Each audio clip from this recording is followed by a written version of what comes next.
इस वक्त मैं हूँ जयपुर के छोटी चौपड़ पर।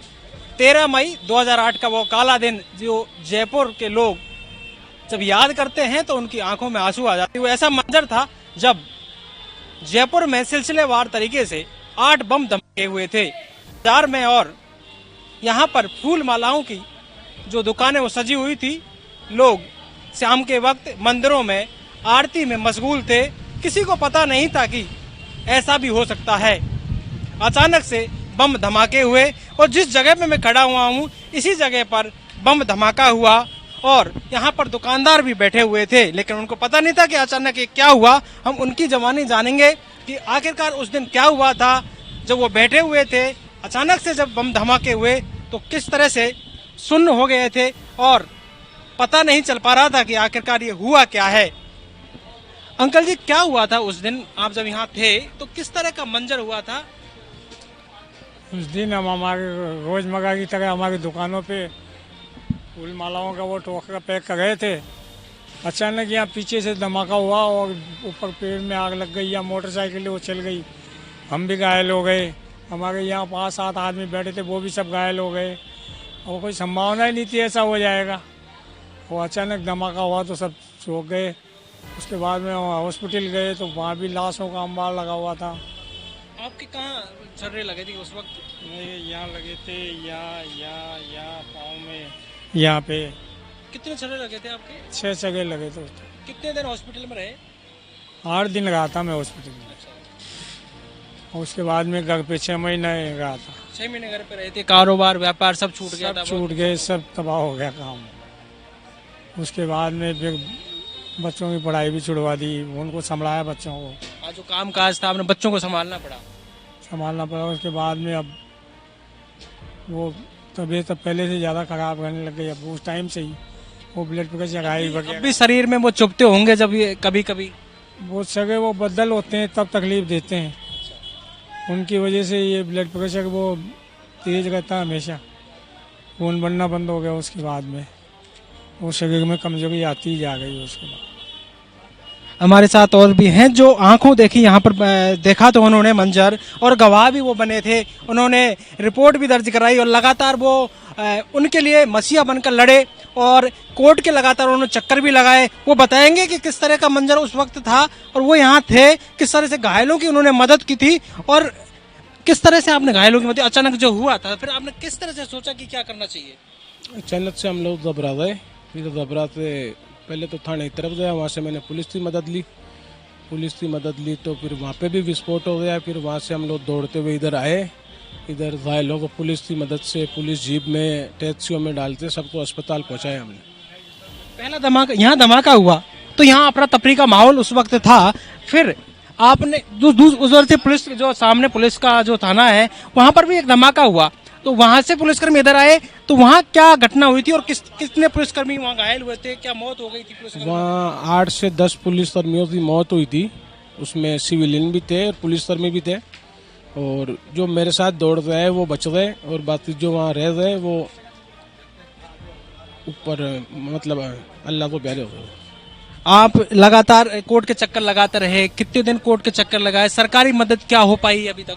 सरकारी मदद हमें तो कुछ मिली नहीं। 16 साल से मैं कोर्ट में एविडेंस में जा रहा हूँ। जब भी तारीख आती है मैं कोर्ट में जाता हूँ। जब यहाँ पे एक स्कूटी खड़ी थी, आप बता रहे थे कि उसकी स्कूटी में के पास साइकिल थी, उस साइकिल में विस्फोट हुआ था और एक लड़का जो राहुल नाम का आप बता रहे थे वो अपने मामा के साथ यहाँ थे। उस वक्त उस लड़के के साथ क्या हुआ था? क्योंकि उसकी आंतड़ियाँ बाहर आ गई थी तब वो आपके पास आपने बताया कि रेंगते हुए आया था। तो क्या घटना उस बच्चे के साथ हुई थी? वो बच्चा वहाँ बैठा हुआ था, क्या किस तरह से हुई उसके वो बच्चा और उसका मामा मोटरसाइकिल में बैठा हुआ था और वो मोबाइल में बात कर रहे थे। तो पहले तो धमाका होते हैं वही मोबाइल में विस्फोट हो गया। फिर बाद में देखा तो काफ़ी लोग घायल पड़े थे। तो मामा को तो हमने पहले अस्पताल भिजवा दिया था। फिर बच्चा वो रहता हुआ करीबन उसकी उम्र थी 13-14 साल, वो मेरे पास में आया कि बोले अंकल मैं भी घायल हूँ। तो मैंने देखा तो उसकी पूरी अतड़ियाँ बाहर आई हुई थी और काफ़ी डैमेज हालात में था। वो बचना ही मुश्किल था उसे। ऊपर वाले की दया से वो बच गया, आज स्वस्थ है, लेकिन उसका पूरा शरीर आज भी बेकार है। तो छर्रे लग गए थे उसके पूरे पेट में और आप उसको लेकर अस्पताल गए थे? बिल्कुल, हम लोग उसे लेते अस्पताल, पुलिस जीप में लेते थे उसे। अभी स्वस्थ है, बच गया? अभी वो बच गया, लेकिन शरीर का कोई जैसे कोई बदल वगैरह होता है तो उससे दर्द चालू हो जाता है, तो डॉक्टर पे ले जाना पड़ता है उसे। तो उसको क्या सरकारी मदद मिली थी? सरकारी तौर पर कितनी मदद मिली है आप लोगों को पता होगा, क्योंकि आप लोग लगातार सरकारी गवाह भी थे। सरकारी मदद उससे करीबन लाख रुपए की मिली थी, उसके अलावा और कुछ नहीं मिला सरकारी तरफ से। अच्छा, 1-2 लाख ही मिले थे। वो खौफनाक मंजर अब आप याद करते हो तो आपके आंखों के सामने आज भी आ जाता होगा, आपको लगता होगा कि वो क्या काला दिन था। बिल्कुल, जैसे अभी मई का महीना है और तारीख नज़दीक आ गई तो हमें अजीब सा डर रहता है, और अभी हमारे जो व्यापारी हैं वो भी थोड़ा सचेत में रहते हैं। कोई गाड़ी खड़ी करता है तो उसे टोस भी देते हैं, बाकी प्रशासन की तरफ से तो कोई सख्ती नहीं है आज भी। तो देख सकते हैं कि प्रशासन की तरफ से आज भी सख्ती नहीं है, उस वक्त भी नहीं थी, और वो मंजर बहुत खौफनाक था।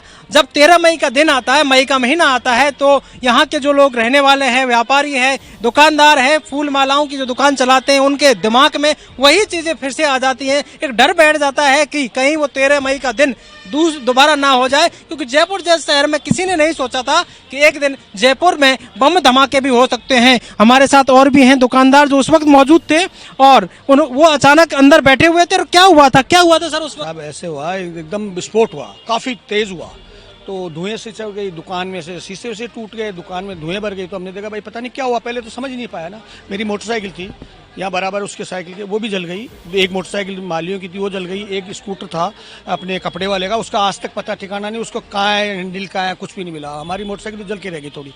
तो उस दिन तो खतरनाक मौसम था, कई लोग बाग जा रहे थे बेचारे, उनके कहीं छर्रे लग गए, खून चालू हो गए।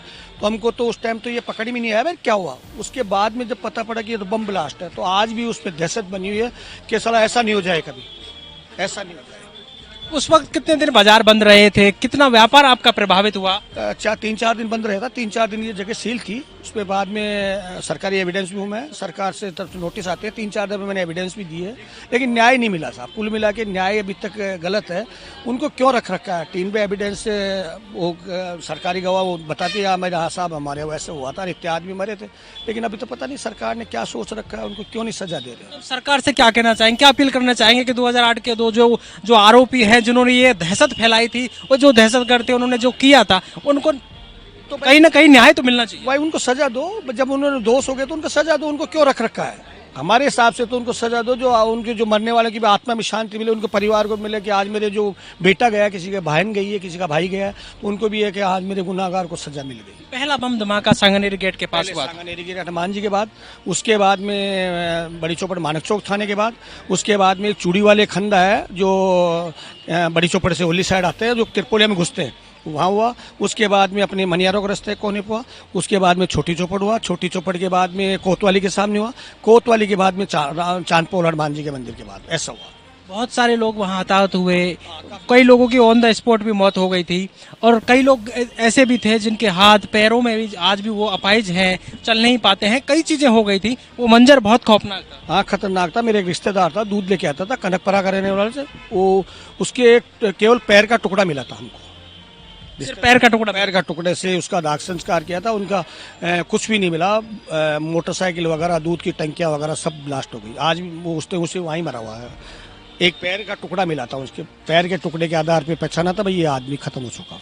तो देख सकते हैं आप कि किस तरह से उनकी आंखों देखी ये बात उन्होंने बताई है, और उनका जो मंजर है वो उस वक्त कैसा था, क्योंकि एक आदमी का एक पैर का टुकड़ा था जिससे ही दाह संस्कार हुआ था। तो समझ सकते हैं कि किस तरह का खौफनाक मंजर था, और उस वक्त जो हुआ था वो आज भी इनकी आंखों के सामने आ जाता है तो दहशत फैल जाती है, रूह कांप जाती है। क्योंकि 8 धमाके जयपुर जैसे शहर में हुए थे। गुलाबी नगरी एक भाईचारे के तौर पर जानी जाती थी, वहां पर इस तरह के हमले जब होते हैं तो कहीं ना कहीं बहुत एक पीड़ा होती है। और आज भी इनकी पीड़ा यह है कि उन्हें न्याय नहीं मिला।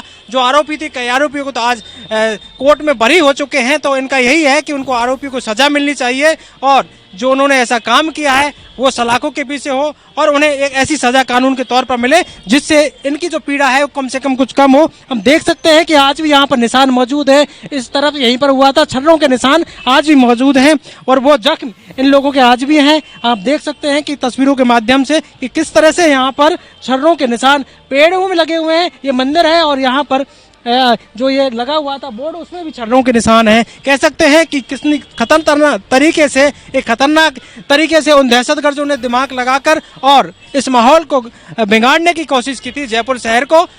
तो कह सकते हैं कि बहुत खतरनाक और एक तरह से खौफनाक मंजर था। हम जयपुर में उन लोगों से बातचीत की जिन्होंने इस खौफनाक मंजर को झेला और वो पीड़ा उन्होंने बताई कि कैसे और क्या हुआ था, बाजार की रौनक को किस तरह से उन्होंने भंग किया था। अब पीड़ा यही है कि जो दहशतगर्द हैं उनको सजा मिले, यही इनकी पीड़ा है। क्योंकि आज 13 मई है और 13 मई 2008 को बम धमाके हुए थे, उसकी बरसी 16वीं बरसी है। उसी पर हमने आज लोगों से और उनसे पूछा कि किस तरह से क्या हुआ था। पॉलिटिकल